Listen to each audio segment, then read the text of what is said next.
പിതാവിൻ്റെയും പുത്രൻ്റെയും പരിശുദ്ധാത്മാവിൻ്റെയും നാമത്തിൽ ആമേൻ. ഈശോ മിശിഹായിക്ക് സ്തുതിയായിരിക്കട്ടെ.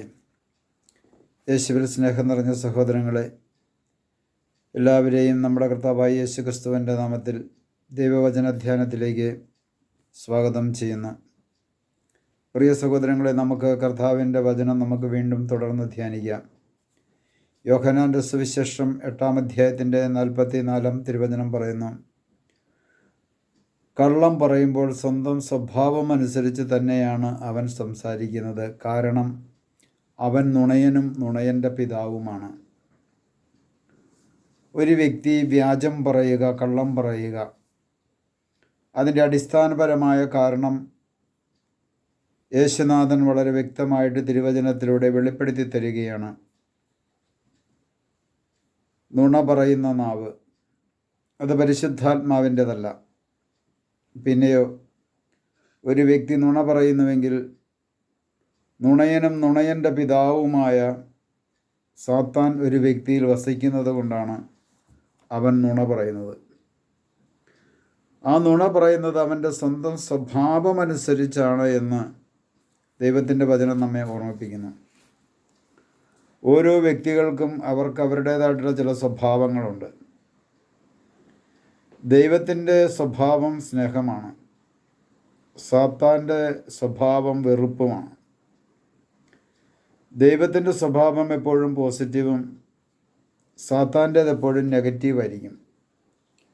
ഇന്ന് പലപ്പോഴും നമ്മുടെ സമൂഹത്തിൽ പല വ്യക്തികളും അനേകം വ്യക്തികൾ പോസിറ്റീവായിട്ടുള്ള സ്വഭാവം ജീവിതത്തിൽ ഇല്ലാതെ കൊണ്ട് നെഗറ്റീവായിട്ടുള്ള സ്വഭാവങ്ങൾക്ക് അടിമയായി കഴിയുന്നത് നമുക്ക് കാണുവാൻ സാധിക്കും.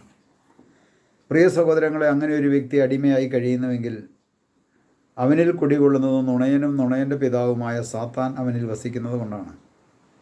ആ വ്യക്തിയെ കുറ്റം പറഞ്ഞിട്ടൊരു കാര്യവുമില്ല. ആയതിനാൽ നാം ഓരോരുത്തരും സ്വന്തം സ്വഭാവമനുസരിച്ചുള്ള ജീവിതശൈലിയാണ് ഓരോ കാലഘട്ടത്തിലും നമ്മൾ നടത്തിക്കൊണ്ടിരിക്കുന്നതും പ്രവർത്തിച്ചു കൊണ്ടിരിക്കുന്നതും.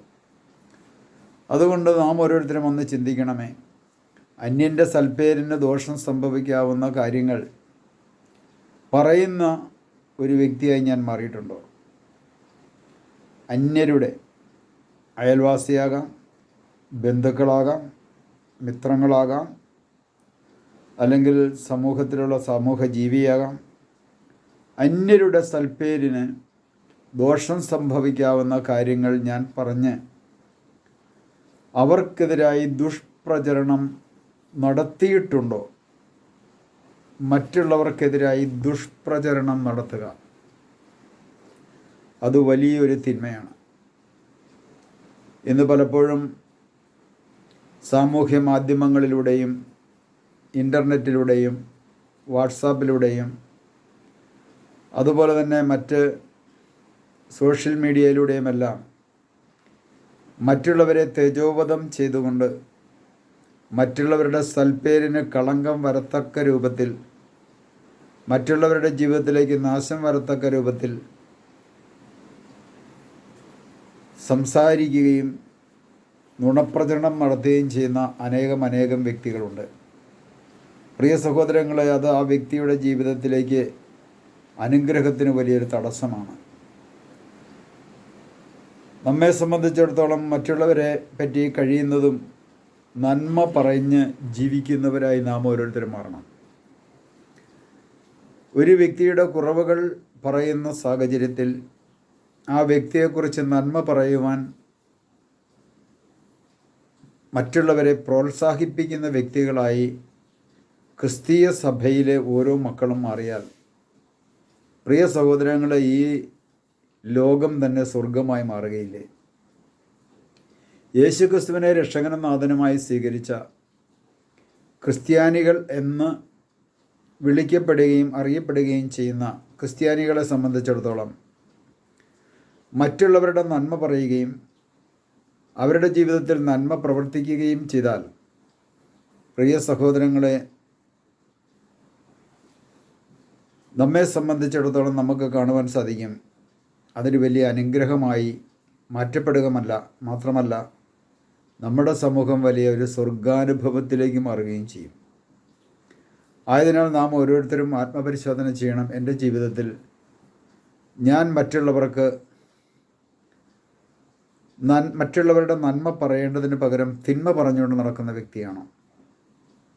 ക്രിസ്തീയ സഭയിലുള്ളവർ, ക്രിസ്ത്യാനികൾ നന്മ പറയുകയും നന്മ പ്രവർത്തിക്കുകയും മറ്റുള്ളവരെ സഹായിക്കുകയും ഒക്കെ ചെയ്താൽ ഈ ലോകം തന്നെ സ്വർഗമായി മാറ്റപ്പെടുകയില്ലേ? ഇന്നെനിക്ക് എനിക്ക് തോന്നുന്നത് ഏറ്റവും കൂടുതൽ പിടിച്ചു വയ്ക്കുകയും പൂഴ്ത്തി വയ്ക്കുകയും മറ്റുള്ളവരെ സഹായിക്കാതെ മറ്റുള്ളവരെ പറ്റി തിന്മ പറഞ്ഞ് ജീവിക്കുന്ന, മറ്റുള്ളവരുടെ എങ്ങനെയെങ്കിലും സ്വന്തമാക്കാൻ വേണ്ടി ആഗ്രഹിച്ച് ജീവിക്കുന്ന ഒരു വിഭാഗം ക്രിസ്ത്യാനികളായി മാറിക്കൊണ്ടിരിക്കുന്നു എന്നതും യാതൊരു സംശയവുമില്ലാത്ത കാര്യമാണ്. നമുക്ക് നമ്മുടെ ജീവിതത്തിലേക്ക് ഒന്ന് തിരിഞ്ഞു നോക്കാം.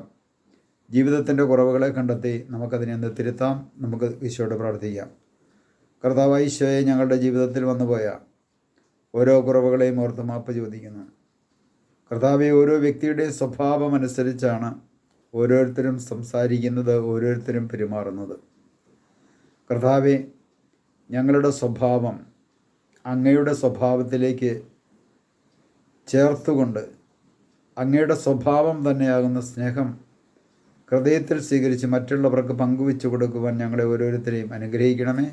പിതാവിൻ്റെയും പുത്രൻ്റെയും പരിശുദ്ധാത്മാവിൻ്റെയും നാമത്തിൽ ആമേൻ.